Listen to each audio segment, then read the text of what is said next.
Hello dear friends, ಎಲ್ಲರೂ ಹೇಗಿದ್ದೀರಾ? Welcome back ನಿಮ್ಮ ಕುಕಿಂಗ್ ಚಾನಲ್. ಡೈಲಿ ವ್ಲಾಗ್ಸ್ನ ಮಾಡಿರಲಿಲ್ಲ, ತುಂಬ ದಿನ ಆಗಿತ್ತು ಯೂಟ್ಯೂಬ್ ಚಾನಲಲ್ಲಿ ವೀಡಿಯೋಸ್ನ ಅಪ್ಲೋಡ್ ಮಾಡಿದಲೇ. ಕಾರಣ ತುಂಬ ಕೆಲಸಗಳಿದ್ದು, ಬ್ಯಾಕ್ ಟು ಬ್ಯಾಕ್ ಮೇಕಪ್ ಆರ್ಡರ್ಸ್ಗಳು ಕೂಡ ಇದ್ದು, ಮತ್ತು ಮನೆ ಕೆಲಸ, ಮಕ್ಕಳುಗಳ್ದು ತುಂಬ ಕೆಲಸಗಳಿತ್ತು. ಹಾಗಾಗಿ ಡೈಲಿ ವ್ಲಾಗ್ಸ್ನ ಮಾಡೋದಕ್ಕೆ, ವಿಡಿಯೋ ಮಾಡ್ಕೊಳೋದಕ್ಕೆ ಸ್ವಲ್ಪ ಕಷ್ಟ ಆಯಿತು.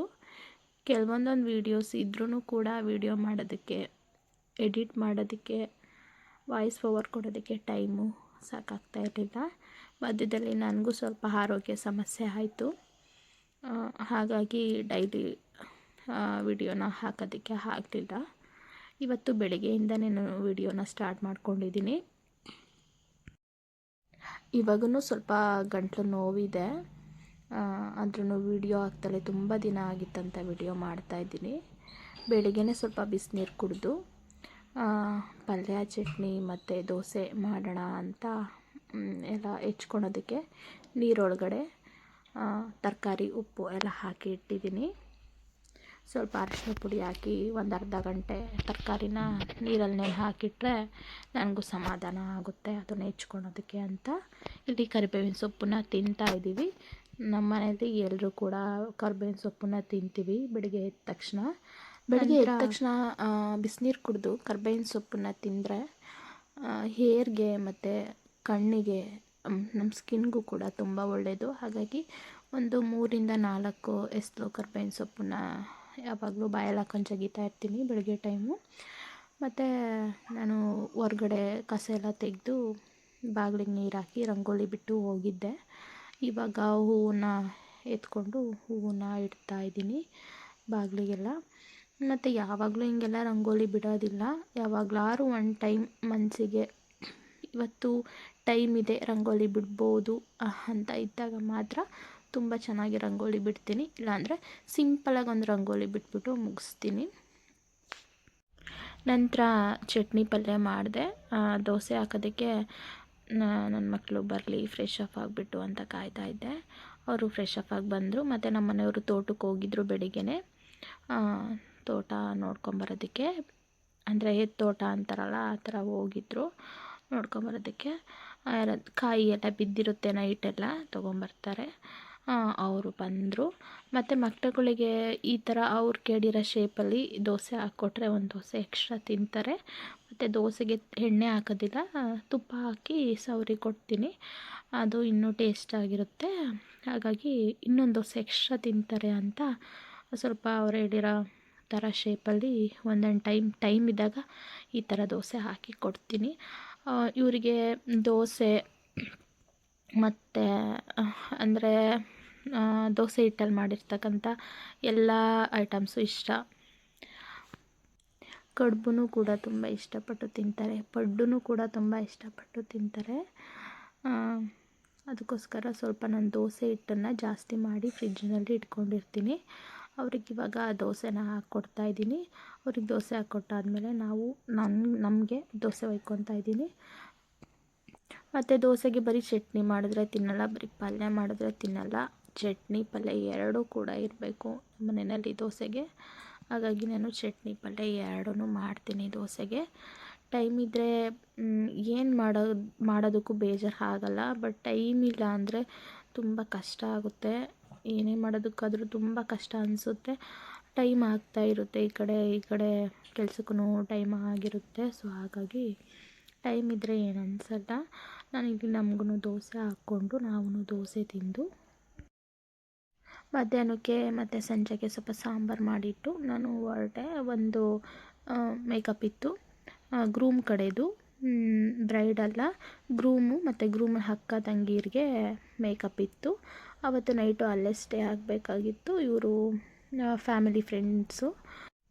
ನಾನ್ ಬ್ರೈಡಲ್ ಮೇಕಪ್ ಇತ್ತು 4 ಜನಕ್ಕೆ, ಮತ್ತು ಒಂದು ಗ್ರೂಮ್ ಮೇಕಪ್ ಇತ್ತು. ನಾನಿಲ್ಲಿ ಗ್ರೂಮ್ಗೆ ಮೇಕಪ್ ಮಾಡ್ತಾಯಿದ್ದೀನಿ. ಫಸ್ಟು ನನ್ನ ಫೇಸನ್ನ ವಿಡಿಯೋ ಮಾಡಿಲ್ಲ, ಕ್ಯಾಪ್ಚರ್ ಮಾಡಬೇಡಿ ಫಸ್ಟ್ ಫೇಸನ್ನ ಅಂತ ಹೇಳಿದರು. ಸೊ ಹಾಗಾಗಿ ಮೇಕಪ್ ಆದಮೇಲೆ ನಾನು ಕ್ಯಾಪ್ಚರ್ ಮಾಡಿದ್ದೀನಿ ವಿಡಿಯೋ. ಮತ್ತು ಬಿಯರ್ಡ್ ಎಲ್ಲ ನೀಟಾಗೆ ಶೇಪ್ ಕೊಟ್ಟಿದ್ದೀನಿ. ಬಿಯರ್ಡ್ ಎಲ್ಲ ಸ್ವಲ್ಪ ಕಮ್ಮಿ ಇತ್ತು. ಮತ್ತು ಹೇರ್ ಸ್ಟೈಲು ಇದೇ ಥರ ಬೇಕಂದಿರು. ಸೊ ಹಾಗಾಗಿ ಮೀಡಿಯಮ್ ಹೇರ್ ಸ್ಟೈಲನ್ನೇ ಅವರಿಗೆ ಹೇರ್ನ ಕೂರಿಸ್ಕೊಟ್ಟಿದ್ದೀನಿ. ಇದು ಗ್ರೂಮ್ ಮೇಕಪ್ಪು ಹೇಗೆ ಬಂದಿದೆ ಅಂತ ಕಮೆಂಟ್ಸಲ್ಲಿ ತಿಳಿಸಿ. ಮತ್ತು ಅಲ್ಲಿಂದ ನಾನ್ ಬ್ರೈಡಲೆಲ್ಲ ಮೇಕಪ್ ಮುಗಿಸ್ಕೊಂಡು ಬೆಳಿಗ್ಗೆನೂ ನಾನ್ ಬ್ರೈಡಲ್ ಮೇಕಪ್ ಇತ್ತು. ನಾನ್ ಬ್ರೈಡಲ್ ಮೇಕಪ್ಪಲ್ಲ ಅಂತ ನಾನೇನು ವೀಡಿಯೋ ಹಾಕಿಲ್ಲ. ಇನ್ಸ್ಟಾಗ್ರಾಮಲ್ಲಿ ಇದೆ ಮತ್ತು ಇದರಲ್ಲೂ ಶಾರ್ಟ್ಸಲ್ಲಿ ಇದೆ, ನೋಡ್ಬೋದು. ಮತ್ತು ಬೆಳಿಗ್ಗೆ ಎಲ್ಲ ಮುಗಿಸ್ಕೊಂಡು ಬಂದೆ ಮನೆಗೆ. ಮಕ್ಳುಗಳಿಗೆ ಅವರಪ್ಪ ಹೋಟೆಲಲ್ಲಿ ತಿಂಡಿ ತಂದು ಕೊಟ್ಟಿದ್ದರು. ತಿಂಡಿ ತಿಂದು ಕೂತಿದ್ರು. ನಾನು ಬಂದೆ. ಅಷ್ಟರಲ್ಲಿ ತೋಟದಿಂದ ಎಳ್ನೀರು ತಂದಿದ್ರು. ವೀಡಿಯೋ ಮಾಡ್ತೀನಿ ನಿಂತ್ಕೊಳ್ಳಮ್ಮ ಅಂತ ಅಂದೆ ಚಿಕ್ಕ ಮಗಳಿಗೆ. ಅವಳು ನನಗೆ ಬೈತಾಯಿದ್ಲು, ನಿನಗೆ ವೀಡಿಯೋ ಮಾಡೋಕ್ಕೆ ಬರೋದಿಲ್ಲ, ನಾನು ಮಾಡ್ತೀನಿ ಕೊಡು ಅಂತ ನನಗೇ ಹೇಳ್ತಾಯಿದ್ಲು. ಆಮೇಲೆ ಎಳ್ನೀರನ್ನ ಎಲ್ರಿಗೂ ಕೆತ್ಕೊಟ್ರು. ಎಳ್ನೀರು ಕುಡ್ಕೊಂಡು ಸ್ವಲ್ಪ ರೆಸ್ಟ್ ಮಾಡಿದ್ದಾಯಿತು. ಮತ್ತು ಹೀಗೆ ಹೊರ್ಗಡೆ ಎಲ್ಲಾದರೂ ಹೋಗಿ ಬಂದಿದ್ದಾಗ, ಅಂದರೆ ಮೇಕಪ್ ಅಂತ ಡ್ಯೂಟಿ ಅಂತ ಎಲ್ಲರೂ ಹೊರ್ಗಡೆ ಹೋಗಿ ಬಂದಿದ್ದಾಗ ತೋಟಕ್ಕೆ ಹೋಗ್ಬೇಕು ಅಂತ ಅನಿಸುತ್ತೆ. ಸಂಜೆ ತೋಟಕ್ಕೆ ಹೋಗೋಣ ಅಂತ ತೋಟಕ್ಕೆ ಹೊರಟ್ವಿ. ತೋಟದ್ದು ವಾತಾವರಣ ನೋಡ್ತಾ ಇದ್ದರೆ ಮನೆಗೆ ಬರೋದೇ ಬೇಡ ಅನಿಸುತ್ತೆ. ಅಷ್ಟು ನೆಮ್ಮದಿಯಾಗಿರುತ್ತೆ, ಅಷ್ಟು ಚೆನ್ನಾಗಿರುತ್ತೆ, ತುಂಬ ಖುಷಿಯಾಗುತ್ತೆ. ಹಾಗೆ ಮಕ್ಕಳಿಗೆ ಒಂದು ರೀಲ್ಸ್ ಮಾಡಿಸ್ಬೇಕಾಗಿತ್ತು. ರೀಲ್ಸ್ ಮಾಡಿಸ್ತಾರೆ, ತುಂಬ ದಿನ ಆಗಿತ್ತು ಅಮ್ಮ ಮಾಡಿಸು ಅಂತ ಹೇಳ್ತಾನೆ ಇದ್ದರು. ನನಗೆ ಟೈಮ್ ಇರಲಿಲ್ಲ ಅಂತ ನಾನು ಮಾಡಿಸಿರಲಿಲ್ಲ. ತೋಟದಲ್ಲೇ ಮಾಡೋಣ ಬನ್ನಿ ಅಂತ ಅವ್ರಿಗೂ ಸ್ವಲ್ಪ ಮೇಕಪ್ಪು ಮತ್ತು ಬಟ್ಟೆ ಎಲ್ಲ ಹಾಕ್ಕೊಂಡು ಕರ್ಕೊಂಡು ಹೋದೆ. ನೋಡ್ತಾ ಸಂಜೆ ಆಗೇ ಬಿಡ್ತು. ಮನೆಗೆ ಬರೋಕ್ಕೆ ಮನಸ್ಸಿರಲಿಲ್ಲ. ಬಟ್ ಮನೆಗೆ ಬಂದು ಇನ್ನೂ ತುಂಬ ಕೆಲಸ ಇತ್ತು. ಅಡುಗೆ ಮಾಡಬೇಕಾಗಿತ್ತು, ಬಟ್ಟೆ ವಾಷಿಂಗ್ ಮಿಷಿನಿಗೆ ಹಾಕಬೇಕಾಗಿತ್ತು, ತುಂಬ ಕೆಲಸ ಇತ್ತು. ಸೊ ಹಾಗಾಗಿ ಮನೆಗೆ ಬಂದ್ವಿ. ನಾಳೆ ನನ್ನ ಮಗಳು ಬರ್ತಡೇ ಇತ್ತು. ಬರ್ತಡೇ ಪ್ರಿಪ್ರೇಷನ್ ಅಂತ ಏನೂ ಮಾಡ್ಕೊಳೋಕ್ಕೆ ಆಗಲಿಲ್ಲ. ನೋಡಿ, ಈ ಥರ ವರ್ಕಿಂಗ್ ವುಮೆನ್ಸ್ಗೆ ಯಾವುದ್ರ ಕಡೆ ಕಾನ್ಸಂಟ್ರೇಷನ್ ಮಾಡೋದಂತಲೇ ಒಂದೊಂದು ಸರಿ ತಲೆ ಓಡೋದಿಲ್ಲ. ಪ್ರತಿಯೊಂದನ್ನು ಮ್ಯಾನೇಜ್ ಮಾಡಿಕೊಂಡು ಮಾಡೋದು ತುಂಬಾ ಕಷ್ಟ. ಟೈಮ್ ಇದ್ದರೆ ಮಾಡ್ಬೋದು, ಮತ್ತು ಎಲ್ಪ್ ಮಾಡೋರಿದ್ರೂ ಕೂಡ ಮಾಡ್ಬೋದು. ಇದು ಬೆಳಿಗ್ಗೆ ದೇವಸ್ಥಾನಕ್ಕೆ ಹೋಗಿದ್ವಿ ಅವಳ ಬರ್ತಡೇ ದಿನ. ಸ್ಕೂಲ್ಗೆ ಹೋಗ್ಬಿಟ್ಟು ಸ್ಕೂಲಲ್ಲೆಲ್ಲ ಸ್ವಲ್ಪ ಚಾಕ್ಲೇಟ್ ಎಲ್ಲ ಕೊಟ್ಟು ಮಕ್ಕಳಿಗೆ ನಮ್ಮ ಮನೆದೇವರು ಎಟ್ಟಿಗೆ ಹೋಗಿದ್ವಿ. ವಿಡಿಯೋ ಮಾಡ್ಕೊಳೋದಕ್ಕಾಗಲಿಲ್ಲ. ಸೊ ಫೋಟೋಸ್ ಇತ್ತು, ಅದನ್ನೇ ಅಪ್ಲೋಡ್ ಮಾಡ್ತಾಯಿದ್ದೀನಿ. ಬಂದು ಸಂಜೆ ಚಿಕ್ಕ ಮಕ್ಕಳನ್ನೆಲ್ಲ ಕರೆದು ಸ್ಕೂಲ್ ಮಕ್ಕಳನ್ನ ಮನೆಯಲ್ಲೇ ಸೆಲೆಬ್ರೇಷನ್ ಮಾಡ್ತಾಯಿದ್ವಿ. ಚಿಕ್ಕದಾಗಿ ಒಂದು ಕೇಕ್ ತಂದು ಮನೆಯಲ್ಲೇ ಸೆಲೆಬ್ರೇಷನ್ ಮಾಡಿದ್ವಿ. ದೊಡ್ಡ ಮಗಳು ಬರ್ತಡೇ ಇದು. ಅವಳಿಗೆ ಇವಾಗ 7 ವರ್ಷ, ಚಿಕ್ಕ ಮಗಳಿಗೆ 5 ವರ್ಷ. ಮತ್ತು ಅವಳ ಫ್ರೆಂಡ್ಸು ಅವಳಿಗೆ ಗಿಫ್ಟ್ ಕೊಡ್ತಾಯಿದ್ರು. ಎಕ್ಸೈಸು, ಪೆನ್ನು, ಪೆನ್ಸಿಲು ಇದೆಲ್ಲ ಅವ್ರ ಫ್ರೆಂಡ್ಸು. ಇಷ್ಟೇ ಆಗಿತ್ತು ಅವತ್ತಿಂದು ಬರ್ತಡೇ. ಮತ್ತು ಹೋಟೆಲಲ್ಲಿ ಊಟ ತರಿಸ್ಕೊಂಡು ಊಟ ಮಾಡಿದ್ವಿ. ಅಷ್ಟೇ. ಬರ್ತಡೇ ಏನೂ ಸೆಲೆಬ್ರೇಷನ್ ಮಾಡೋಕ್ಕೆ ಟೈಮೇ ಆಗಲಿಲ್ಲ. ತುಂಬ ಬೇಜಾರಾಗ್ಬಿಡ್ತು ನನಗೆ. ಸೊ ಏನು ಮಾಡೋದು, ಕೆಲಸಗಳು ಒತ್ತಡ. ಮಾರನೇ ದಿನ ಇದು 3 ದಿನದ ವ್ಲಾಗ್ ಮಾಡ್ತಿರೋದು. ಮಾರನೇ ದಿನ ನಾನು ಕ್ಯಾಪ್ಸಿಕಮ್ ಮತ್ತು ಆಲೂಗೆಡ್ಡೆದು ಒಂದು ಗ್ರೇವಿ ಮಾಡೋಣ ಅಂತ ಇಟ್ಕೊಂಡಿದ್ದೆ. ಇದು ತುಂಬ ಬಟಾಣಿ ಸಿಕ್ಕಿತ್ತು. ಅಂದರೆ ಸಂತೆನಲ್ಲಿ ತುಂಬ ಬಟಾಣಿ ತಂದಿದ್ರು. ಸೊ ಅದನ್ನು ಬಿಡಿಸಿ ಇಟ್ಕೊಂಡಿದ್ದೆ, ಫ್ರಿಜ್ಜಲ್ಲಿ ಇಟ್ಟಿದ್ದೆ. ಬಟಾಣಿ ಹಾಕಿಬಿಟ್ಟು ಒಂದು ಗ್ರೇವಿ ಮಾಡೋಣ ಅಂತ ಇಟ್ಕೊಂಡಿದ್ದೀನಿ.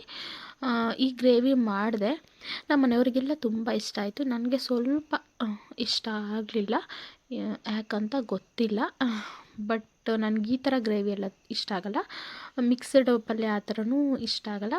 ಒಂದೊಂದೇ ತರಕಾರಿ ಮಾಡ್ತೀವಲ್ಲ, ಬೀಟ್ರೋಟ್ ಪಲ್ಯ, ಕ್ಯಾರೆಟ್ ಪಲ್ಯ, ಈ ಥರ ಬೀನ್ಸ್ ಪಲ್ಯ, ಜವಳಿಕಾಯಿ ಪಲ್ಯ ಒಂದೊಂದೇ ಇರಬೇಕು. ಆ ಥರದ್ದು ತುಂಬ ಇಷ್ಟ ಆಗುತ್ತೆ ನನಗೆ. ಮಿಕ್ಸ್ ಎಲ್ಲ ಹಾಕಿ ಮಾಡೋದು ಸ್ವಲ್ಪ ಇಷ್ಟ ಆಗೋಲ್ಲ. ಈಗ ನಾನೊಂದು ಮಿಕ್ಸಿ ಜಾರಿಗೆ 2 ಹಸಿರು ಮೆಣಸಿನ್ಕಾಯಿ ಮತ್ತು ಒಂದು 4ರಿಂದ 5 ಗೋಡಂಬಿ ಮತ್ತು ಒಂದು ಅರ್ಧ ಶುಂಠಿ, ಒಂದು ಅರ್ಧ ಬೆಳ್ಳುಳ್ಳಿ, ಅರ್ಧ ಬೆಳ್ಳುಳ್ಳಿ ಹಾಕ್ಕೊಂಡು, ಒಂದು ಈರುಳ್ಳಿ ಮತ್ತು ಒಂದೆರಡು ಟೊಮೊಟೊ ಇಷ್ಟನ್ನು ಹಾಕ್ಬಿಟ್ಟು ಮಿಕ್ಸಿ ಮಾಡ್ತಾಯಿದ್ದೀನಿ. ಇದು ಗ್ರೇವಿಗೆ ಬೇಕಲ್ಲ, ಅದಕ್ಕೆ ಮಿಕ್ಸಿ ಮಾಡ್ಕೊಂಡು ಬರ್ತಾಯಿದ್ದೀನಿ. ನಾನು ಆವಾಗಲೇ ಹೇಳ್ದಂಗೆ ಈ ಗ್ರೇವಿ ಎಲ್ಲ ಇಷ್ಟ ಆಗಲ್ಲ, ಒಂದು ಸಿಂಪಲ್ಲಾಗೆ ಮಾಡ್ಕೊಳೋದು. ಅದು ಕಮ್ಮಿ ಇಂಗ್ರೀಡಿಯೆಂಟ್ಸ್ ಹಾಕಿದ್ರೂ ತುಂಬ ಟೇಸ್ಟಿಯಾಗಿರುತ್ತೆ. ಮತ್ತು ಈ ಪಪಾಯಿ ಕಾಯಿನ ತುರಿದ್ಬಿಟ್ಟು ಅದೊಂದು ಪಲ್ಯ, ಅದು ತುಂಬ ಚೆನ್ನಾಗಿರುತ್ತೆ. ಮೂಲಂಗಿ ಪಲ್ಯನೂ ಕೂಡ, ಮೂಲಂಗಿ ಪಲ್ಯ ಅಂತಲೇ ಅನಿಸಲ್ಲ, ಅದು ತುಂಬ ಚೆನ್ನಾಗಿರುತ್ತೆ. ನೋಡಿ, ಇಲ್ಲಿ ನಾನು ಮಿಕ್ಸಿ ಮಾಡ್ಕೊಂಡು ಬಂದಿದ್ದೀನಿ. ಮತ್ತು ಒಂದು ಕುಕ್ಕರ್ ಇಟ್ಕೊಂಡಿದ್ದೀನಿ. ಅದಕ್ಕೆ ಸ್ವಲ್ಪ ಎಣ್ಣೆ ಹಾಕ್ಕೊಂಡು, ಸಾಸಿವೆ ಹಾಕ್ಕೊಂಡು, ನಾನೇನು ಮಿಕ್ಸಿ ಮಾಡಿದ್ದೆ ಅದನ್ನು ಹಾಕ್ಕೊಂಡು ಸ್ವಲ್ಪ ಹಸಿ ಸ್ಮೆಲ್ ಹೋಗೋವರೆಗೂ ಫ್ರೈ ಮಾಡ್ಕೊಳ್ಬೇಕು. ಅದಕ್ಕೆ ಸ್ವಲ್ಪ ಸಾಂಬಾರು ಪುಡಿ ಮತ್ತು ಸ್ವಲ್ಪ ಖಾರದ ಪುಡಿ, ಉಪ್ಪನ್ನು ಹಾಕ್ಕೊಂಡು ನೀಟಾಗಿ ಮಿಕ್ಸ್ ಮಾಡ್ಕೊಬೇಕಾಗುತ್ತೆ. ಇದು ಗ್ರೇವಿ ಆಲೂಗೆಡ್ಡೆ ಮತ್ತು ಕ್ಯಾಪ್ಸಿಕಮ್ ಹಾಕಿ ಮತ್ತು ಬಟಾಣಿ ಕಾಳನ್ನು ಹಾಕಿ ಮಾಡ್ತಕ್ಕಂಥ ಪಲ್ಯ ಅಂದರೆ ಗ್ರೇವಿ. ಇದನ್ನು ನೀಟಾಗಿ ಫ್ರೈ ಮಾಡ್ಕೊಂಡಿದ್ದಾದಮೇಲೆ ನಾನು ಚಿಕ್ಕದಾಗಿ ಹೆಚ್ಚಿಟ್ಕೊಂಡಿರ್ತಕ್ಕಂಥ ಆಲೂಗೆಡ್ಡೆ ಮತ್ತು ಕ್ಯಾಪ್ಸಿಕಮ್ಮು, ಬಟಾಣಿನ ಹಾಕಿ ಅದನ್ನು ನೀಟಾಗಿ ಮಿಕ್ಸ್ ಮಾಡ್ಕೊಳ್ಬೇಕಾಗುತ್ತೆ. ಸ್ವಲ್ಪ ಅರಿಶಿನ ಪುಡಿ ಹಾಕ್ಕೊಬೇಕಾಗುತ್ತೆ. ಇದಕ್ಕೆ ಅರಿಶಿನ ಪುಡಿ ಹಾಕಿರಲಿಲ್ಲ ನಾನು ಫಸ್ಟು, ಹಂಗಾಗಿ ಇದಕ್ಕೆ ಇವಾಗ ಅರಿಶಿನ ಪುಡಿ ಹಾಕ್ಕೊಂಡು ನೀಟಾಗಿ ಮಿಕ್ಸ್ ಮಾಡಿಕೊಂಡು ಸ್ವಲ್ಪ ನೀರನ್ನು ಹಾಕ್ಕೊಂಡು ಇದನ್ನು ಕುಕ್ಕರ್ ಕೂಗಿಸ್ಕೊಬೇಕಾಗುತ್ತೆ. ಒಂದು 2-3 ವಿಸಲ್ ಕೂಗಿಸ್ಕೊಂಡ್ರೆ ಸಾಕು, ನೀಟಾಗಿ ಗ್ರೇವಿ ರೆಡಿ ಆಗಿಬಿಡುತ್ತೆ. ನಾನು ಮುಂಚೆನೇ ಇದಕ್ಕೆ ಎಣ್ಣೆ ಹಾಕ್ಬಿಟ್ಟು ಒಗ್ಗರಣೆ ಮಾಡ್ಕೊಂಡಿರೋ ಕಾರಣ ಮತ್ತೆ ನಾನು ಇದನ್ನೇನು ಒಗ್ಗರಣೆ ಮಾಡ್ಕೊಳೋದಿಲ್ಲ. ಇದಕ್ಕೇ ಎಲ್ಲದನ್ನು ಹಾಕ್ಬಿಟ್ಟು ನಾನು ಕುಕ್ಕರಲ್ಲಿ ಕೂಗಿಸ್ಕೊತಾ ಇದ್ದೀನಿ. ಈ ಥರ ಆದರೆ ಬೇಗ ಗ್ರೇವಿ ರೆಡಿ ಆಗೋಗ್ಬಿಡುತ್ತೆ, ಎರಡೆರಡು ಕೆಲಸ ಆಗೋದಿಲ್ಲ. ಸೊ ಹಾಗಾಗಿ ನಾನು ಇದೇ ರೀತಿ ಮಾಡ್ಕೊತೀನಿ. ನಂತರ ಇದಕ್ಕೆ ನಾನು ಇದನ್ನು ಮಿಕ್ಸ್ ಮಾಡ್ಕೊಂಡಿದ್ದಾದಮೇಲೆ ಇದಕ್ಕೆ ಬೇಕು ಅಂದರೆ ಕಾಯಿನ ಸ್ವಲ್ಪ ಮಿಕ್ಸಿ ಮಾಡಿಕೊಂಡು ಅದಕ್ಕೆ ನೀರು ಹಾಕ್ಕೊಂಡು ಇದಕ್ಕೆ ಹಾಕ್ಕೊಳ್ಳಿ. ನಾನಿಲ್ಲಿ ಹಾಕ್ಕೊಂಡಿದ್ದೀನಿ.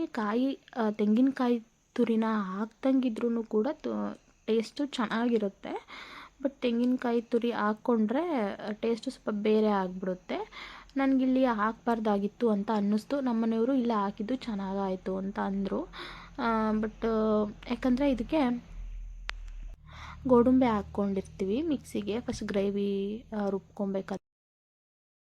ರುಬ್ಕೊಬೇಕಾದ್ರೆ ಅದಕ್ಕೆ ಕಾಯಿ ತುರಿ ಏನು ಅವಶ್ಯಕತೆ ಇಲ್ಲ ಅನ್ನಿಸ್ತು.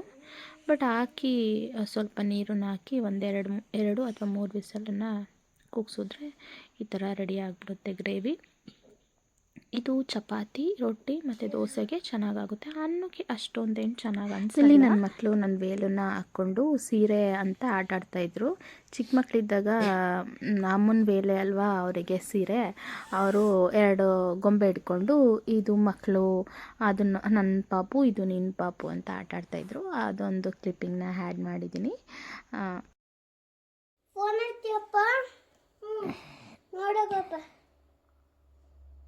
ನಾನು ಫ್ರೆಂಡ್ಸ್ ಜೊತೆ ಹೋಗಿ ಆಟ ಆಡ್ತೀನಿ. ಪಪ್ಪನ ಕರ್ಕೊಂಡು ಪಾಪು ಹೇಳ್ತಾಳಲ್ಲ, ನನಗೆ ಎತ್ಕೊಂಡು ಹೋಗ್ತೀನಿ.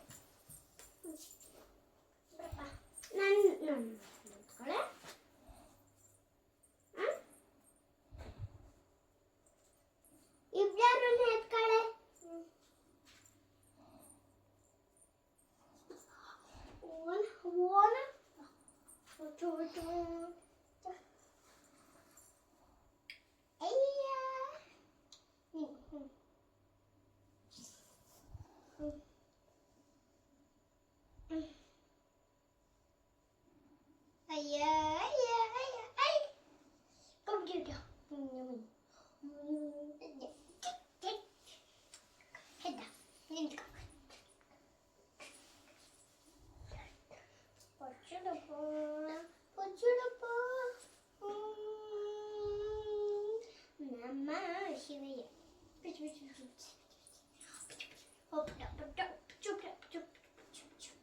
ಮಾಡ್ಕೊಂಬಂದಿರ್ತೀನಿ. ಪಪ್ಪ ರೆಡಿ ಅದೇ. ಪಪ್ಪ ಆಟ ಬರೀ ಬಚ್ಚೆ ನೀ ತೆಗೆದು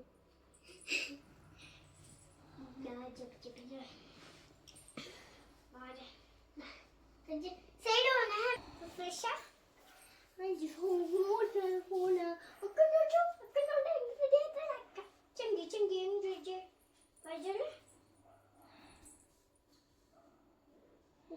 ಹೊಟ್ಟೆ ಕುತ್ಕೊಂಡು ಚಿಕ್ಕ ಚಿಕ್ಕ ಪಚ್ ಅಯ್ಯೋ ಇಬ್ಬರು ಜಜ್ಜ ಬಾ ಹೋಗ್ಜ